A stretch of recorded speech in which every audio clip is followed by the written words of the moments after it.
Even this liberal ABC host was impressed because Thomas Massie over here is truly taking a stand with this Epstein Files situation despite all the attacks he's getting from Trump.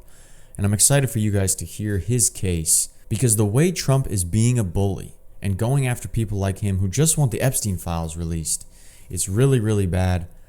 It's Sean Daniel here. Let's hear what Thomas Massie has to say about all he's dealing with just to get these Epstein Files released.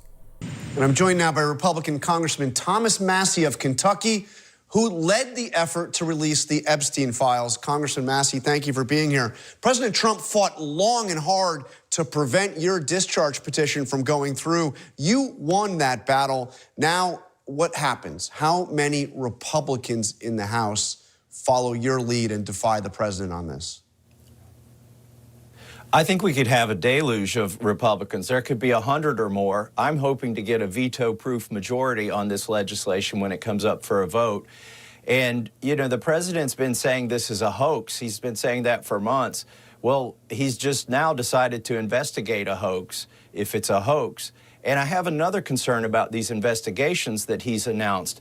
If they have ongoing investigations in certain areas, those documents can't be released. So this might be a big smokescreen, these investigations, to open a bunch of them as a last-ditch effort to prevent the release of the Epstein files. I mean, it is extraordinary to hear him demand an investigation and only mention Democrats, only mention his political opponents. But you're saying he may not really even want any investigation. He wants to prevent the release. Why does he want to prevent this? What is he afraid of?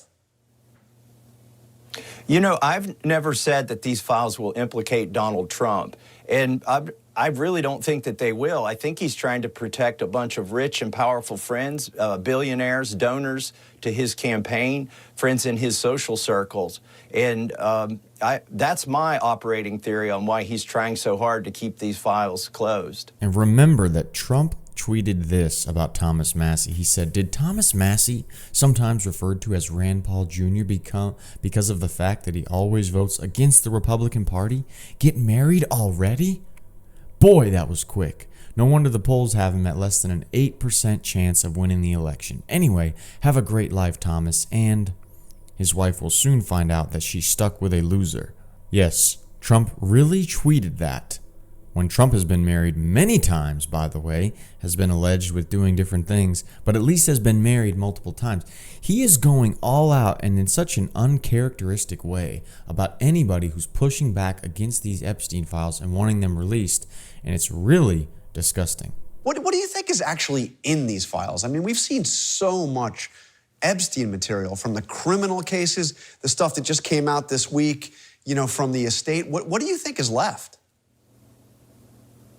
Yeah, I don't have to guess at what's in the files. I've talked to the survivors through their lawyer, and we know there are at least 20 people in those files. There are politicians, billionaires, movie producers who are implicated criminally, who haven't been investigated. And it's up to the FBI, not the survivors and the DOJ, to release those names or at least to investigate them. And when I see Donald Trump announce a bunch of investigations, I don't see him going after these rich elites that are implicated in these files, according to the survivors. So he's talked to the lawyers of these ladies and women who were allegedly on Epstein Island dealing with all this, and he's found out some of those names. If he's gotten specific names, imagine the target on this guy's back.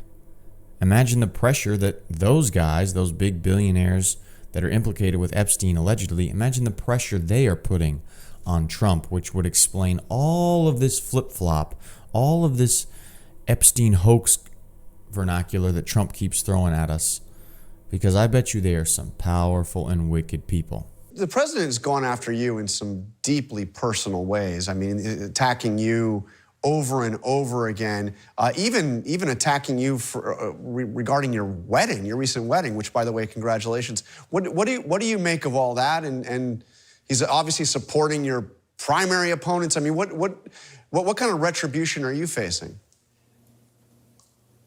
You know, my wife told me, she said, "I told you so. We should have invited Donald Trump. He's mad that he didn't get an invitation." So we're taking it with a grain of salt. He's being a bully or trying to be a bully. And they're trying to beat me here in Kentucky. But here's what's interesting. The people financing this campaign consist completely of 3 billionaires, and they're all in the Epstein class. In fact, one of them is named in Epstein's phone book, not the secret files that the FBI is keeping, but in Epstein's phone book. So it's a small world. Dogs don't bark at parked cars, and we are winning. I'm not tired of winning yet, but we are winning. And not only the speaker, but the attorney general, the FBI director, and the president himself and the vice president, they're taking a big loss this week because after months of fighting, I am winning this week with Ro Khanna. We're forcing this vote, and it's going to happen. I would remind my Republican colleagues who are deciding how to vote, Donald Trump can protect you in red districts right now by giving you an endorsement, but in 2030, he's not going to be the president, and you will have voted to protect pedophiles if you don't vote to release these files, and the president can't protect you then. This vote, the record of this vote, will last longer than Donald Trump's presidency. Thomas Massie's not wrong, man. If Trump wants to be such a bully to everybody and flip-flop from the president that we loved and adored, this is the reality check he's going to get. Because he's really being a bully. There's no need to talk about Thomas Massie's marriage when all he's doing is trying to push for the Epstein files. How is that wicked? I don't know how this is defensible as a Trump supporter.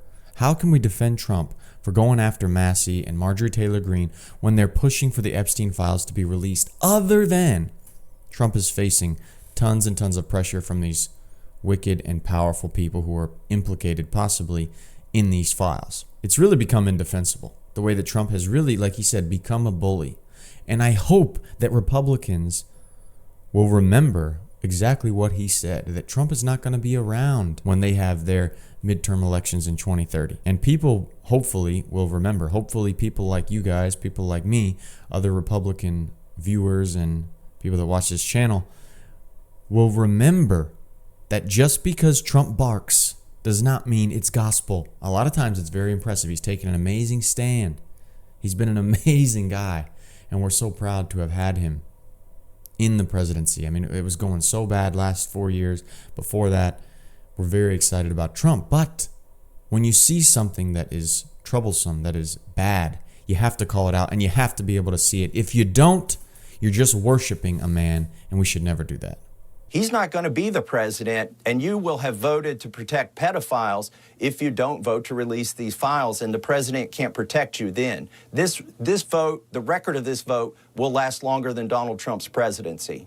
Now, I've talked to Senate leadership who tell me that this is almost certainly not even going to be brought up for a vote in the Senate. What's your sense on that? I mean, I guess if there's an overwhelming vote, if you, like you said, 100 Republicans join all the Democrats, the pressure will be immense. But do you have any sense the Senate's even going to vote on this?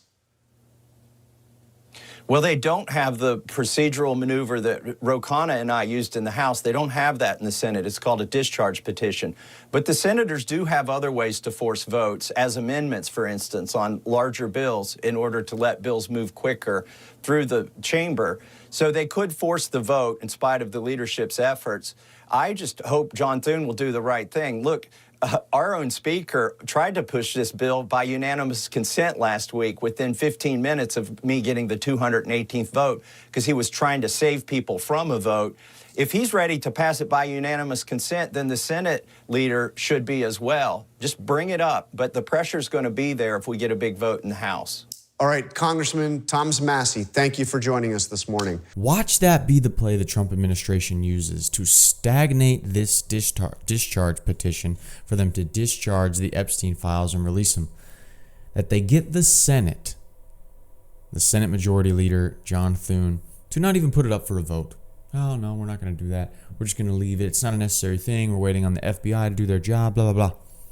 Even after all the fight that Thomas Massie has done to get this to a vote and get it passed, watch them play that game, because from all evidence we're seeing, Trump does not want these Epstein files released. And it's really a shame. It's understandable when you think about the powerful, manipulative, evil people implicated in this, most likely, and the pressures they are putting on Trump, and especially the open door Trump's administration seems to have given, and his Trump's campaign has given to certain donors and the influence they can have and the money they can give, and then, but especially the big worldwide powers that could come crumbling if this was released.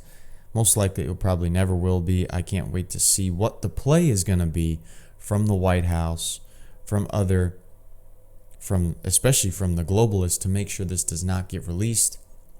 Trump's under tremendous pressure to not let this get released, it looks like. That's why he's biting back like such a bully in such an uncharacteristic way. He's been a bully, he's been funny against the Democrats, but to go against your MAGA people like this, it's really bad. But it's going to be great learning for all of us to see the exact tactics that Trump is utilizing to stop this from really going anywhere. It'll be a great education in power, in greed, in pressure, in protection of powerful people, in how politics moves, like the House of Cards series on Netflix, where you get something ready to be passed, then they do this. And there's all this maneuvering behind the scenes games. Like even the fact that Senator Johnson wants to pass it through without a vote, a no contest vote, so that nobody has it on their record that they voted against the president. That's why I think he would do that.